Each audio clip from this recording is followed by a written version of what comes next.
lamentablemente no se ha tocado de manera debida. Se han dado ciertos comentarios a nivel nacional, pero siento que es necesario abordar más temas a fondo y más que tocarlos y conversarlos, dar una posible solución para poder minorizar los efectos perjudiciales de esta ley para los casos de crímenes de lesa humanidad en el Perú. Me gustaría iniciar esta ponencia haciendo un pequeño viaje en el tiempo. Pongámonos únicamente en el caso de que estamos en el año 1992. Somos pobladores de la comunidad de Madre Mía, una ciudad alejada de Huánuco, que en los años 90 se veía asediada por Sendero Luminoso, y desde la capital, desde las altas esferas militares, se toma la decisión de instalar dentro de nuestro centro poblado una base contrasubversiva. Y dentro de esta base contrasubversiva se pone como cabeza de este jefe de unidad a un tal capitán Carlos, que algunos dirían que muchos años después se convertiría en el próximo presidente del Perú. Su tarea era identificar y capturar terroristas. Nosotros, como pobladores de la comunidad de Madre Mía, nos encontramos realmente amenazados, con miedo, asediados por Sendero Luminoso. Realmente estaban ganando la batalla. Nos amenazaban para ser parte de su misión, seguir con unas ideales que nosotros no creíamos, porque a pesar de todo, nosotros amamos a nuestra patria. A pesar de que ellos, para nosotros habíamos sido olvidados por la capital hace muchos años. Sin embargo, no nos tardamos mucho en darnos cuenta de que estos militares eran otra cara de la misma moneda. Nos comenzaron a sindicar a nosotros, como pobladores de Madre Mía, como presuntos terroristas. Nos comenzaron a torturar, nos comenzaron a golpear, a amenazar, nos comenzaron a desaparecer padres, tíos, sobrinos, hermanos, algunos que nunca volvimos a ver. Estimados señores, en tan solo unos pequeños minutos he podido dar un pequeño contexto de lo que abordé el caso Madre Mía. Uno de los muchos casos emblemáticos que maneja el Ministerio Público con respecto a delitos contextualizados en crímenes de lesa humanidad. Graves violaciones de derechos humanos implicados delitos como homicidio, tortura, desaparición forzada, entre otros. Lamentablemente, a partir de la publicación de esta ley, la ley 32107, que vamos a hablar más adelante de qué trata esta ley 32107, el Estado peruano busca que casos como este, como el caso Madre Mía y muchos otros casos, como el caso de la Cantuta, Galván Rojas, caso Mamita Mestanza, desapariciones forzadas, caso de esterilizaciones forzadas y muchos otros casos más en el Perú, se den por el olvido, se archiven y obviamente se declaren la nulidad de estos. Por eso el objetivo de la presente investigación son tres principalmente. Uno, sustentar cómo los legisladores peruanos, los congresistas del Perú, sin tener conocimiento previo de lo que son los crímenes de lesa humanidad, sin tener conocimiento de los tratados internacionales a los cuales el Perú son parte, y sin tener conocimiento sobre todo de las características de lo que son las normas Jus Cogens, que también hablaremos más adelante, han publicado una ley, la ley 32107, la ley que, basándose en los principios de legalidad y principios de irretroactividad de la ley penal, buscan ir contra una norma Jus Cogens a partir de una norma nacional interna. Como segundo objetivo tenemos que evidenciar que existe una contradicción teórica, que si bien parte de la doctrina, nosotros consideramos de que tiene consecuencias en la praxis, que es el Jus Cogens versus la garantía de la lex praevia como parte del principio de legalidad. Esta contradicción entre una norma Jus Cogens y el principio de legalidad en el cual se basa la ley 32107, nosotros lo hemos formulado para la presente investigación y para motivos didácticos como un versus entre el Jus Cogens y la lex praevia, un versus que trataremos de resolver.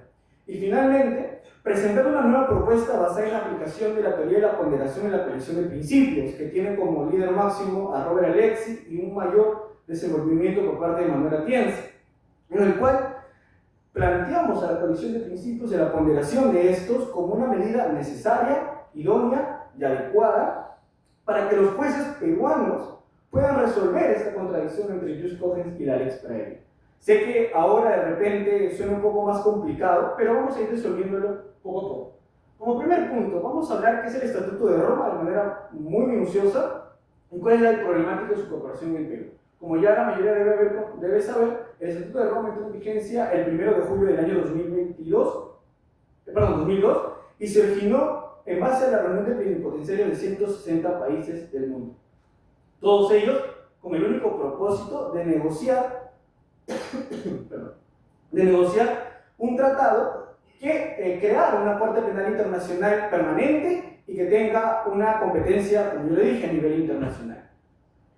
Pero dentro de su artículo 7 se establece y se denominan qué son los crímenes de lesa humanidad, considerados como aquellos actos que se cometen como parte de un ataque generalizado, sistemático, contra una población civil y con aquiescencia.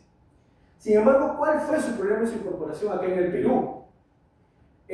Lo que sucedió fue de que dentro de las disposiciones del Estatuto de Roma se requiere para los Estados parte que exista dentro de su legislación nacional una parte donde se tipifiquen de manera correcta los crímenes de lesa humanidad.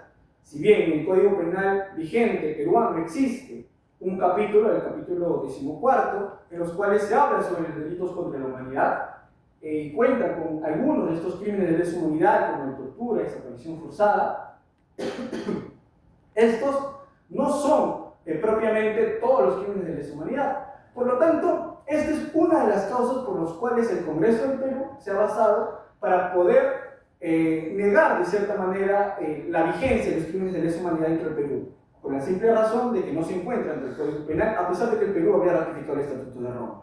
Y ya veremos más adelante cuál es la real razón por la cual mencionan esto. Sin embargo, consideramos desde nuestro punto de vista que la razón de su falta de incorporación se debe únicamente a una dejadez o una falta de interés por parte del Congreso peruano, porque han existido múltiples proyectos de ley, más de 10, a lo largo de estos últimos años, para poder incorporar las disposiciones y los crímenes de lesa humanidad al Código Penal peruano sin éxito alguno, y no por oposición de ciertos congresistas, sino simplemente porque se quedaron a la mitad del proceso para la votación correspondiente y la aprobación y la inclusión en el Código Penal para una reforma de este. Ahora vamos a otra tratado internacional aún más importante, considero yo, para el tema que estamos tratando, sobre la imprescriptibilidad de los crímenes de lesa humanidad, que es la Convención sobre la imprescriptibilidad de los crímenes de lesa humanidad y también los crímenes de guerra. En el Perú, la Convención entró en vigencia el 9 de noviembre de 2013. Sin embargo, al igual que en el Estatuto de Roma, la entrada en vigencia del Perú de la Convención también tuvo una incorporación dudosa, por así decirlo, trajinada. ¿Por qué? Porque mucho se habla de lo que es la reserva que hizo el Estado peruano a la Convención sobre la imprescriptibilidad de los crímenes de lesa humanidad. ¿De qué se trató esa reserva? Y esto ya nos dirige al Decreto Legislativo 1097, donde de manera formal, por así decirlo, entra en vigencia esta convención. Sin embargo, en su disposición final transitoria, se dice, dentro de este decreto legislativo, de que la convención sobre imprescriptibilidad de los crímenes de lesa humanidad en el Perú únicamente partiría a partir de la entrada en vigencia, es decir, a partir del 2003. ¿Qué quiere decir esto? Que para el Perú intentaron, por así decirlo, que los crímenes cometidos de lesa humanidad o delitos en contexto de crímenes de lesa humanidad cometidos antes de 2003 no tuvieran vigencia en el Perú. Es como si no existieran antes de 2003. A pesar de que dentro del mismo articulado de la Convención sobre la imprescriptibilidad de los crímenes de lesa humanidad, en su articulado mencionan de que estos delitos no vencen en el tiempo, es decir, estos delitos son imprescriptibles. A pesar de eso, al igual, el Congreso igual decidió establecer esta reserva de ley. ¿Qué pasó con este decreto legislativo? Mucho más allá de que fue derogado por una ley, igual se presentó en el año 2010 una acción de inconstitucionalidad frente a este decreto legislativo. ¿Y qué dijo el Tribunal Constitucional? Mencionó sobre que la búsqueda del derecho a la verdad de las víctimas de crímenes de lesa humanidad y el derecho a la verdad que tienen ellos y sus familiares, así como el derecho a la justicia y del debido proceso, más que nada el derecho a la verdad, son normas jus cogens. Por lo tanto, ninguna norma interna podría, de cierta manera, contradecir a lo que se establecía la imprescriptibilidad de estos crímenes. Por lo tanto, el decreto legislativo 1097 fue un fracaso porque no se llegó a aprobar, se derogó y pues ya nos traslada al tiempo actual. La ley 32107, ley que precisa la aplicación y alcance del delito de lesa humanidad y crímenes de guerra en el Perú. Esta ley fue aprobada recientemente, que al principio causó revuelo a nivel nacional, a nivel internacional, pero luego de ahí nos olvidamos de esta ley, a pesar de que fue aprobada y que aún hoy por hoy, ahorita, está vigente. ¿De qué trata esta ley? Es el punto central y medular de esta investigación realizada por mi persona. Con fecha 9 de agosto de 2024, esta ley fue aprobada por el Congreso por mayoría, cuando a pesar de que su proyecto de ley muchos meses antes era considerado como algo impensable. Muchos doctrinarios, muchos opinólogos decían de que realmente este proyecto de ley era inaprobable. Ya había un antecedente en el año 2010, ya había un pronunciamiento jurisprudencial del Tribunal Constitucional, el máximo intérprete de la Constitución, pero aún así, a pesar de todo ello, el Congreso, y con aquiescencia del Poder Ejecutivo, aprobó esta ley 3207. ¿Y cuál es el alcance de esta ley 3207? ¿Por qué es tan problemática? ¿Por qué es tan controversial? ¿Por qué? Porque busca limitar los crímenes de lesa humanidad y la imprescriptibilidad de ellos a un efecto temporis, es decir, a un límite de tiempo. Esta ley trata de limitar los casos de delitos por graves violaciones a los derechos humanos, crímenes de lesa humanidad, a partir de la entrada en vigencia del Estatuto de Roma y de la Convención sobre la Imprescriptibilidad de los crímenes de lesa humanidad, es decir, a partir del 2002 y a partir del 2003. ¿Cuáles son las consecuencias de esto? Consecuencias de que los casos, uno de los casos, como los que comencé contándoles una pequeña historia sobre el caso Madre Mía, sean archivados.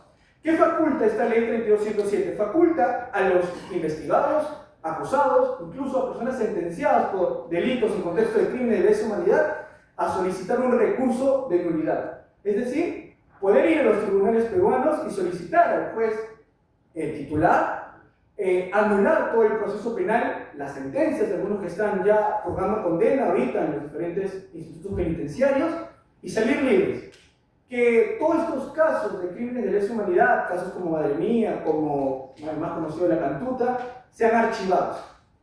Sean archivados y más que nada sean olvidados, porque las investigaciones, que si bien algunos critican que el Ministerio Público toma bastantes años para una investigación, que si bien puede haber sido cierto, sin embargo, hay un camino en busca de la verdad y la justicia que el Congreso está obviamente anulando, ¿no? Entonces, es en este contexto de la ley 3207 donde nosotros evidenciamos una contraposición. En un lado tenemos a las normas jus cogens que dicen de que los crímenes de lesa humanidad, sea sin importar el momento en que sean cometidos, son imprescriptibles. Y por otro lado, una ley nacional, la ley 3207, donde en base al principio de legalidad y en base al principio de retroactividad de la ley penal, pretenden anular una ley, una norma jus cogens que tiene el carácter de que uno no acepta pacto contrario y que es erróneo, es decir, es aplicable en totalidad, sin exclusión alguna. Entonces, en base a esta contraposición entre el jus cogens y la lex praevia, vamos a explicar brevemente qué es el jus cogens. El jus cogens es una norma imperativa, como ya lo mencioné, de derecho internacional, que posee un rango jerárquico superior a las demás y que no acepta pacto contrario, que solo puede ser modificada por otra norma de su misma naturaleza, es decir, otra norma de jus cogens.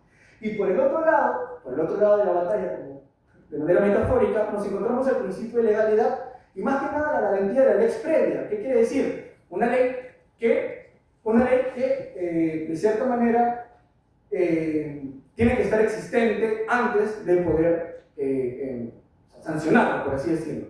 Y ya vamos a entrar a la ponderación y la colección de principios como solución. ¿Por qué? Porque les comenté que la ley 3207 faculta a los investigados, a los acusados, a poder presentarse ante los tribunales peruanos y poder solicitar la nulidad de todos los procesos penales. Entonces, ¿cuál sería la solución para que los jueces en general penales a nivel nacional, abogen por la defensa de los derechos humanos de las víctimas de los crímenes de lesa humanidad y no archiven, anulen los procesos penales de años? Y aquí ya vamos a hablar sobre la ponderación, que tiene como cabeza a Robert Alexis, y vamos a ver cómo es que realmente esa estructura de la ponderación se acopla a este caso entre el jus cogens y la lex praevia. Si me permite un minutito más para poder explicar. La estructura de la ponderación, según Robert Alexis, es un poco compleja, pero consideramos que podemos hacerlo un poco más sencillo para entenderla. La estructura de la ponderación se divide en tres. En primer lugar, hay una ley de la ponderación. En segundo lugar, tenemos el segundo paso, es una fórmula del precio, y por último, la tabla de la argumentación. ¿Cuál es la ley de la ponderación en nuestro caso en particular? La ley de la ponderación es que el jus cogens declara la imprescriptibilidad de los crímenes de lesa humanidad. Y por otro lado tenemos un principio de legalidad. Ambos se ven forzados, se ven contrapuestos, y vamos a ponderar para que los jueces puedan sustentar realmente, a la manera de sentencia, de una resolución judicial, cuál de los dos debe prevalecer sobre el otro. Entonces, esa es nuestra ley de la ponderación. Nuestra ley de la ponderación es de que tenemos a dos principios colisionados. Ahora vamos a la fórmula del peso. Ahora pasamos a la siguiente parte, la fórmula del peso. Tenemos un grado de afectación. ¿Qué principio se ve más afectado que el otro? Por un lado, tenemos un principio de legalidad que, si bien se va a afectar de cierta manera, porque estamos afectando de repente el derecho de la lex previa y todo ello. Por otro lado, tenemos a un jus cogens mucho más importante, que es el derecho a la verdad de las víctimas, de que sus casos y las graves violaciones de derechos humanos cometidos contra ellos no sean olvidados. Entonces, para Robert Alexy debemos calificarlo en un grado de intensidad. Por un lado, tenemos a que el grado de afectación a un principio de legalidad es un grado medio, podríamos decirlo. Sin embargo, la afectación al derecho a la verdad de las víctimas es una afectación realmente intensa. Por otro lado, existe el peso abstracto, es decir, cuáles los dos realmente de manera material, haciendo un análisis lógico, no subjetivo, lógico, cuál de los dos pesa realmente más sobre los derechos fundamentales de las personas. En este caso, consideramos desde nuestra postura que el desarrollo más jurídico se encuentra ya de manera completa en el artículo, es que realmente el derecho a la verdad de las víctimas como parte del jus cogens en la los crímenes de lesa humanidad, su afectación, que no se afecte, es mucho más importante de que no se afecte el principio de legalidad. Pero ya para finalizar, hagamos un esquema mucho más sintético, que es lo que ha desarrollado Manuel Atienza en base a la estructura de ponderación de Robert Alexy. Y se resume únicamente en dos pasos, que le llaman la ponderación de dos fases. El primer paso es la ley de la ponderación, el razonamiento ponderativo. ¿Cuál sería el razonamiento ponderativo? Que existen dos principios incompatibles, donde uno aboca la impunidad del crimen de lesa humanidad y el otro el principio de legalidad. El segundo paso es la subsunción, es decir, acoplar esa ley dentro del caso en concreto. Entonces, para concluir, si bien el principio de legalidad se ve afectado por la imprescriptibilidad de los crímenes de lesa humanidad en grado bastante importante, la satisfacción de la imprescriptibilidad de los crímenes de lesa humanidad resulta ser mucho más importante que el principio de legalidad. Realmente me hubiera gustado poder desarrollar de manera más amplia, paso por paso, cuál es esta estructura, porque es bastante compleja, pero ya existen actualmente, esto no solo se va a quedar en lo teórico, porque ya existen pronunciamientos por parte de los diferentes juzgados a nivel nacional que ya investigados, acusados y sentenciados han presentado su recurso de nulidad en diferentes casos, como el caso Villegas Manuche, donde si bien el juzgado ha usado el argumento de jus cogens para declarar infundada el recurso de anulabilidad, de nulidad de todo el proceso penal, considero que este esquema de ponderación de Robert Alexy y aumentado con los aportes de Manuel Atienza podrían llegar a ser un aporte bastante importante para los pronunciamientos a nivel judicial y para que realmente las víctimas puedan encontrar justicia y paz a fin de cuentas. Muchas gracias.